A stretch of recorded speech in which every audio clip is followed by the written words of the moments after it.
attaque à l'arme blanche à la polyvalente d'Arvida. Un élève blessé, l'assaillant arrêté.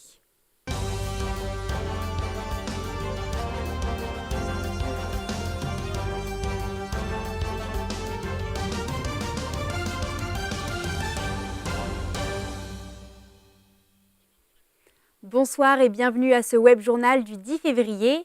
Un jeune a été transporté à l'hôpital après une attaque à l'arme blanche à l'école polyvalente d'Arvida ce matin. Alicia Flajol était sur place. Alicia, l'école secondaire a été confinée après l'attaque une bonne partie de l'avant-midi. Oui, exactement. Puis c'est une enquête qui est encore en cours en ce moment. Ce qu'on sait pour l'instant, c'est qu'un appel a été lancé envers le service de police de Saguenay à 8h40 au sujet d'une altercation entre deux élèves d'âge mineur de la polyvalente. Les policiers se sont rapidement déployés et le suspect a été appréhendé puis arrêté. Pour ce qui est de la victime, on ne craint pas pour sa vie. On ne connaît toutefois pas la nature de ses blessures. Et pour l'arme, on ne sait pas de quel type d'arme blanche il s'agit pour l'instant. Le confinement, lui, a été levé après environ 2 heures, mais la police est restée sur place pour la majorité de l'avant-midi. On peut entendre le porte-parole de la police au sujet du confinement partiel. Les portes sont verrouillées, on ne peut pas avoir accès dans l'école, mais les cours se poursuivent. L'école est maintenant sécurisée, on veut rassurer la population, tout s'est bien déroulé. Alicia, vous avez rencontré des jeunes de la polyvalente? Oui, et plusieurs avaient des informations, mais principalement des informations qu'ils avaient entendues entre eux, rien de fondé pour l'instant. Selon leurs prétentions, on parlerait d'une attaque qui se serait déroulée dans les toilettes de la polyvalente, et ce, durant une période de classe. Et toujours selon eux, on parlerait ici d'une blessure à la jambe. Donc, je vous rappelle, rien n'a été confirmé avec le service de police de Saguenay. On attend toujours les résultats de l'enquête, mais pour les jeunes sur place et leurs proches, c'est un événement quand même choquant. Nous, ce qu'on s'est fait dire à l'intercom, c'était confinement barricadé, il y avait personne qui sortent de leur classe. Nous, on croyait que c'était un exercice, genre c'était pour de faux, mais après, quand on a su que c'était vrai, on a un peu commencé à stresser. C'est le genre de situation qui peut se produire, mais à Arvida, à ma connaissance, c'est quand même exceptionnel. Moi, personnellement, j'ai comme paniqué un peu, j'ai stressé. C'était la première fois que ça m'arrivait. Ça reste, c'est marquant. Comme nous, on était en classe, ça se peut que si nous, on était sortis, ça serait nous. On sait qu'on est bien entouré, mais ça reste que c'est quand même un peu, pas traumatisant, là, mais quand même. Donc, l'école va offrir des services aux étudiants qui en auront besoin et le service de police de Saguenay souhaite que les jeunes aient cherché l'aide qu'ils ont besoin, aient cherché le soutien. Et je vous rappelle, c'est une enquête qui est toujours en cours et on cherche à savoir les raisons de cette altercation entre les deux élèves mineurs à la polyvalente d'Arvida. Merci Alicia. Merci. Le festival Les Grands Crus demeure finalement à la zone portuaire de Chicoutimi après avoir envisagé un changement de décor. L'organisation prévoyait déménager dans le stationnement du magasin Costco. Selon l'organisme Centre-Ville Saguenay, plus de 90% des commerçants apprécient le rôle des Grands Crus pour leur commerce. Le centre-ville est un lieu, je dirais, avec une grande diversité au niveau des commerces, au niveau des... c'est des milieux de vie qui sont quand même assez diversifiés aussi. Tu as des résidents, tu as des commerces, tu as des organismes, tu as des institutions. Donc, il y a là un ensemble de services qui fait que pour un festivalier, ben, quand il arrive, puis là, sans parler de l'environnement naturel, évidemment, de la zone portuaire, là, c'est de toute beauté, hein, sur le bord de la rivière Saguenay, on sait. Donc, c'est le site qui est, je dirais, naturellement le plus accueillant pour un festival. Le Saguenay-Lac-Saint-Jean est la région où l'essence est la moins chère de toute la province et le prix moyen au Québec a diminué de 5,8% cette année, selon le bilan annuel de CAA Québec, publié ce matin. Adam Cochet a pu en discuter avec le porte-parole de l'organisme. Adam, quelles sont les raisons de cette baisse de prix généralisée ? Eh bien, il y a deux causes principales qui expliquent ce phénomène. La première, c'est que les prix des indicateurs pétroliers ont diminué. Ça veut dire quoi ? Ça veut dire que le coût du baril de pétrole et le coût de l'essence raffinée a baissé. Et puis la deuxième raison, c'est que l'essence est la moins chère ici. La deuxième raison, c'est que les stations-service ont diminué leur marge dans certaines régions du Québec. Et l'essence est la moins chère dans notre région, le Saguenay-Lac-Saint-Jean. Pourquoi ? Eh bien, voici l'explication. Ça s'explique simplement là, par une guerre de prix qui sévit depuis environ 2 ans dans la région du Saguenay-Lac-Saint-Jean, plus particulièrement au Saguenay. Donc, les essenceries du boulevard Talbot là, qui se livrent une solide concurrence qui donc, traîne les prix vers le bas.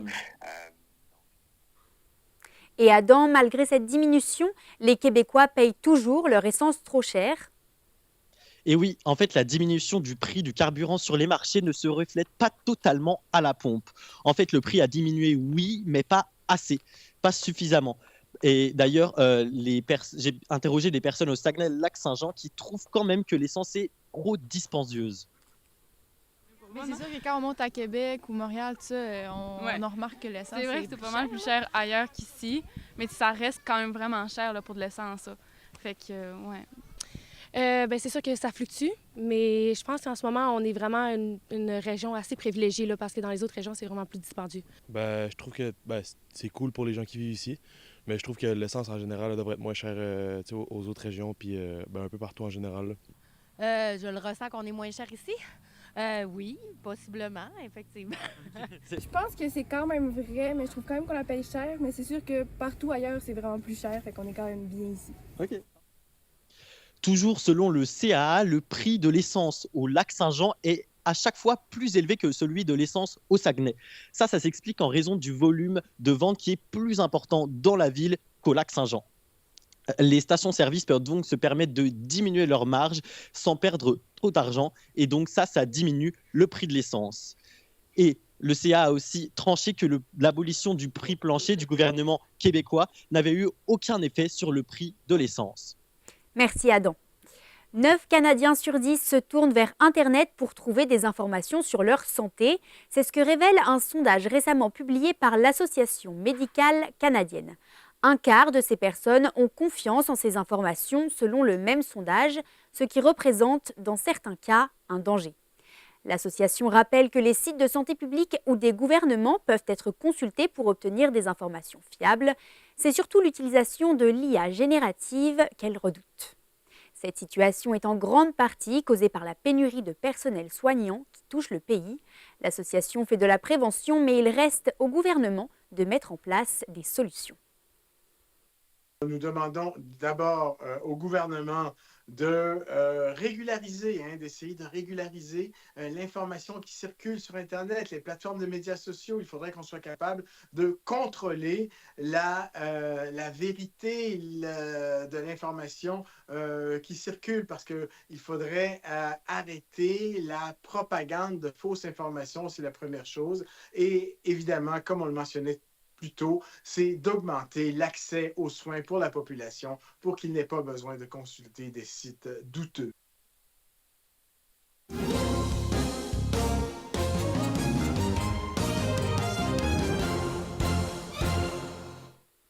Les agences de voyage gèrent les dossiers de rapatriement à la suite des vols vers Cuba annulés. Certains voyageurs sont mécontents de la situation, mais la plupart comprennent la situation. Nayeli Chavez nous en dira plus. J'ai parlé avec une conseillère de Voyage Transat, France Gaudreau, qui confirme avoir passé la matinée à organiser les retours et les changements de destination. Pour l'agence de Voyage Transat, les derniers Québécois reviennent le 14 février. Madame Gaudreau, en fait, dit qu'heureusement, il restait seulement un peu plus de mois à la saison des vols vers Cuba et les différentes compagnies aériennes rembourseront les clients. Air Transat prendra un maximum de 10 jours, 20 jours maximum pour Air Canada et aucune journée de confirmée pour Sunwing, mais elle remboursera ses clients. Aujourd'hui, là, c'est comme la catastrophe. Là. Ça donne beaucoup de travail. Tu sais, comme un matin, là, je n'ai fait que ça. Là. J'ai comme l'impression qu'on retourne en pandémie. On fait le même travail qu'on faisait en pandémie quand tout s'est annulé, toutes les destinations. Sauf que là, on a un petit peu plus de travail. C'est de rebooker ceux qui veulent repartir en mars ou bientôt, là. Justement, comment ont réagi les clients qui devaient partir? Eh bien, sur les différents groupes Facebook de touristes qu'on peut observer sur Facebook, eh bien, les réactions sont partagées. Certains sont fâchés puisqu'ils ont pris congé pour pouvoir aller en vacances et ne savent pas s'ils pourront reprendre ces journées qui sont malheureusement perdues. D'autres pourraient choisir de changer de destination. Et d'autres voyageurs, comme Sophie Chrétien, comprennent les enjeux dont Cuba fait face en ce moment. Et pourtant, même si les Québécois sont au courant de la pénurie de nourriture et des pannes d'électricité, eh bien, ils choisissent quand même Cuba comme destination de rêve due à ses plages et au prix abordable. Je considère qu'on gère des problèmes agréables, de se dire « on reporte un voyage dans le sud », tu dis « voyons ». Moi, je trouve qu'on est privilégié quand même. On a relativisé tout ça quand même, là, en se disant si on compare notre situation à ceux là-bas, on va gérer la tristesse et la déception. Là. Aucun vol ne sera prévu vers Cuba jusqu'au 30 avril. Merci Nayeli. Un débat entre les différents candidats à l'élection partielle dans Chicoutimi a eu lieu aujourd'hui à l'UQAC.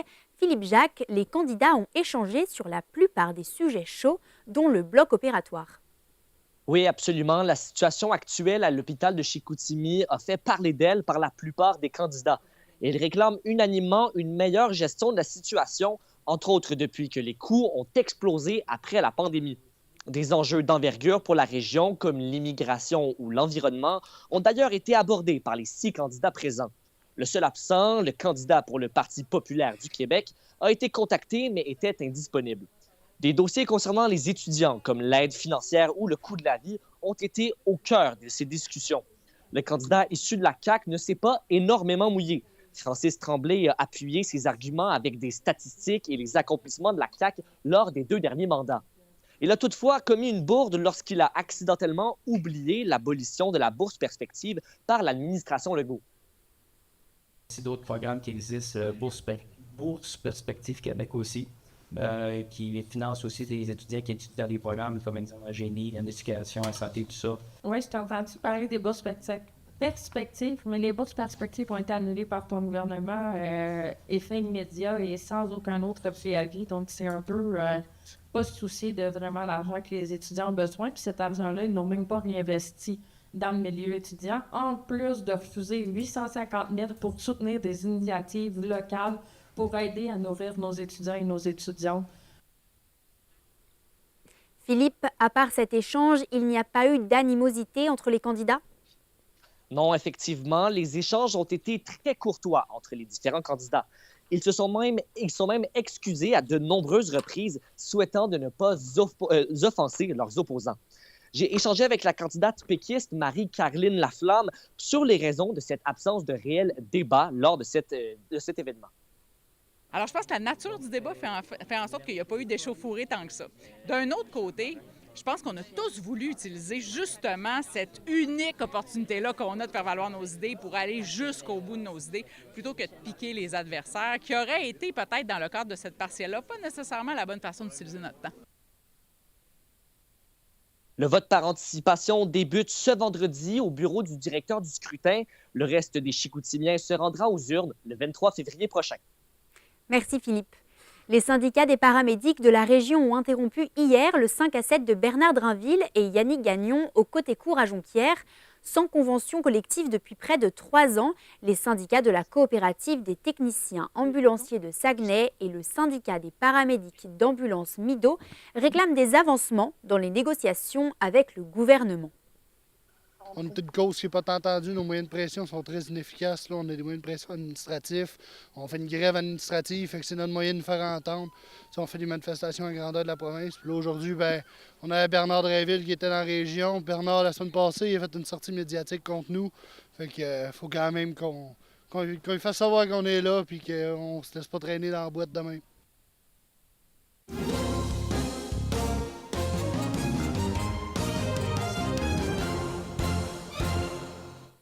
Le nouvel écocentre de Saint-Ambroise a ouvert vendredi dernier.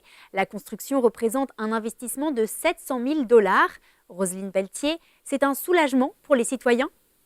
Exactement, c'était un grand inconvénient pour les citoyens de Saint-Ambroise ainsi que pour les citoyens des autres municipalités avoisinantes. Depuis le mois de mai, l'écocentre était fermé, ce qui veut dire que durant la période de déménagement, il y a eu une absence de service. Donc, pendant plusieurs mois, les citoyens ont dû se débarrasser de leurs rebuts de construction, comme des métaux, des revêtements de toiture, ainsi que d'autres résidus domestiques dangereux, comme l'huile et la peinture, dans les autres écocentres de la région. Et certains ont également entreposé ces résidus chez eux. L'écocentre aurait dû ouvrir en septembre. Ça faisait quelques mois déjà qu'il aurait dû ouvrir. Ce retard, c'est un retard qui a désavantagé les citoyens. On les écoute. Ça nous en prenait un. Bien là, on n'est pas allé encore, là, mais je suis bien contente que ça soit ouvert. On fait des rénaux chez nous, justement. Fait qu'on allait à Jonquière, c'était un peu plus tannant. Puis c'était plus loin, mais ça faisait la job. Mais là, c'est encore mieux que ça l'ouvre ici. On ne pouvait pas aller porter nos déchets, nos affaires à l'écocentre. On le gardait dans la remise. Oui, ça nous manquait parce que là, il faut aller maintenant qu'il fallait qu'il vienne à Alma. Roselyne, l'ancien site était situé sur les terrains de RSI Environnement? Oui, exactement. L'écocentre était auparavant aux mains de cette entreprise privée. Désormais, c'est la MRC du Fjord du Saguenay qui s'occupe de la gestion de ces infrastructures. On écoute le directeur des travaux publics de la municipalité. C'est la MRC qui a fait le projet. C'est un projet de 750 000 $. Puis, c'est géré par la municipalité de Saint-Ambroise, mais c'est pour les 3 municipalités ensemble. C'est Saint-Charles-de-Bourget, Bégin et Saint-Ambroise et territoires non organisés, en fait. La situation à Saint-Ambroise n'est pas unique. En 2023 et 2024, c'est 6 autres écocentres de la région qui ont subi des rénovations importantes qui allaient jusqu'à 2 millions de $. Merci Roselyne. Brin d'espoir pour les 84 familles impactées depuis 3 mois par la grève au CPE Le Jardin de Roby à Roberval. Un décret a été adopté hier afin de faire avancer le conflit de travail en cours. Celui-ci va permettre au tribunal administratif du travail de déterminer si les services de garde doivent être maintenus ou non pendant cette période d'incertitude. Les travailleuses du CPE sont en grève depuis le 22 octobre dernier. Les pharmacies du Saguenay-Lac-Saint-Jean font face à une pénurie de personnel. Une quarantaine de postes d'assistants techniques et de techniciens en pharmacie n'ont toujours pas été comblés dans la région. On parle d'une pharmacie sur 2 qui est à court d'effectifs parmi les 76 pharmacies du Saguenay-Lac-Saint-Jean. L'Ordre des pharmaciens du Québec tente de promouvoir ces métiers par le biais de la campagne « Une bonne dose d'avenir ». Le collège d'Alma est le seul endroit au Saguenay où on offre cette technique. On conclut ce web journal par la météo avec Margot Lamy. Margot, les températures restent stables ce soir au Saguenay-Lac-Saint-Jean? Oui, effectivement, Mathilde, les températures resteront très froides. On annonce moins 12 degrés à Saguenay et moins 14 degrés pour le côté ouest de la région, comme pour Roberval et pour Alma. Le ressenti ira jusqu'à environ moins 20 degrés. En revanche, ce soir, le ciel va se couvrir. On s'attend à un temps un peu plus nuageux sur la majeure partie du territoire. Et pour cette nuit, si on regarde, on va perdre quelques degrés, mais rien d'alarmant, je vous rassure. Il va faire moins 10 degrés à Saguenay. Les nuages seront persistants avec une faible neige intermittente en début de nuit. La neige devrait normalement se maintenir. Quelles sont les prévisions pour demain à Saguenay, Margot? Eh bien, le soleil va malheureusement se cacher, pas comme aujourd'hui. Alors, pour la matinée de demain, il fera moins 10 degrés, puis on attend moins 7 degrés pour le reste de la journée, avec un ressenti de moins 12 degrés. Le ciel sera couvert et encore une faible neige est annoncée. Le vent ira jusqu'à 15 degrés par km/h. Donc, je vous conseille de bien vous couvrir. Sortez les manteaux, les tuques et même les mitaines. Mais rassurez-vous, dès jeudi, vous pourrez ressortir vos lunettes de soleil puisque les températures vont remonter. Et ça, pour toute la région, on aura des belles journées ensoleillées avec même moins 7 degrés ce samedi. En attendant, je vous souhaite une belle soirée. Merci d'avoir été des nôtres pour ce bulletin de nouvelles. Nous vous retrouvons demain à 16h pour un nouveau journal. En attendant, vous pouvez aussi consulter les reportages disponibles sur notre page YouTube La Pige. Au nom de toute l'équipe, passez une excellente soirée.